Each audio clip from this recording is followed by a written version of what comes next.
All right, so breast surgery. Now, breast augmentation is just making the breast bigger. So if you've got a really pretty shape, your breasts aren't droopy, they're not disproportionate, then just making them bigger is beautiful. And that's a breast augmentation. It's a tiny little scar that we can put in different places.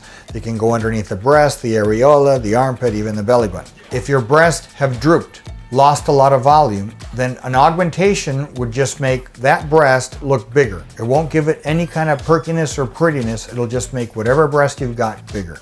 And in those cases, it's not very attractive, so you've got to do a breast lift. When you do a breast lift, and it does involve scarring, and there's different degrees of scarring. It could just be a circle, but not everybody is a candidate for that. It might be a lollipop, or it may be an anchor where it goes all the way around the areola. It does make the areola smaller. You'll have a vertical scar and that scar that goes underneath. Now, traditionally, I got to put a little implant in there to restore volume because I'm removing the volume that you have that you've lost. Those tissues aren't that great. I got to restore their youthfulness. So I remove a lot of your breast tissue that you've got. I use an implant to give it the perkiness and the prettiness. Oftentimes, I combine it with fat grafting. So I like to contour the breast. You got to reshape the breast, give it a pretty shape, and then you make it bigger. You don't make something that's not that pretty bigger. No, why are you going to do that? You want to make it prettier, then you make it bigger. So what I do is that I liposuction the outer part of the chest. I liposuction this little area here in the axilla.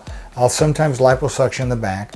I'll lift the breast, put the implant in, and then many times I like to transfer fat. Not a lot of guys do that, but I like doing it because it gives you a more natural appearance. It gives you a better look. It covers the implant better, so you have less rippling, maybe even less contractures of the breast that you could have.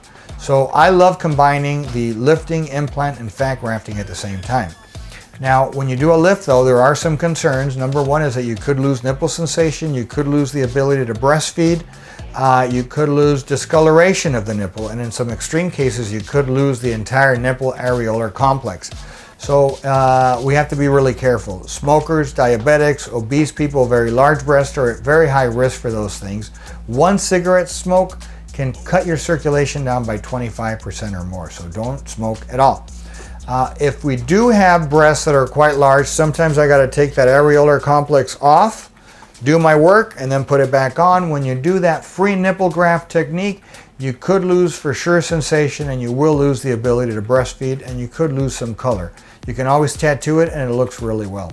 If you, God forbid, lose your areolar complex, you can always reconstruct it. We have some amazing ways of doing that, and it looks quite good actually. Bottom line is that we can definitely do the breast lift, the augmentation, the fat grafting. Sometimes we need implants, sometimes we don't. Every breast is different, so let me take a look at your augmentation.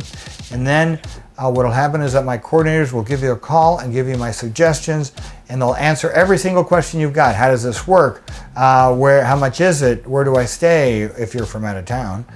What medications do I need? They'll go through all those questions. Even, hey, do you take financing or do you have financing? They'll go through all that kind of stuff. So make sure you give them a call. I look forward to seeing you. Stay safe and can't wait to meet you.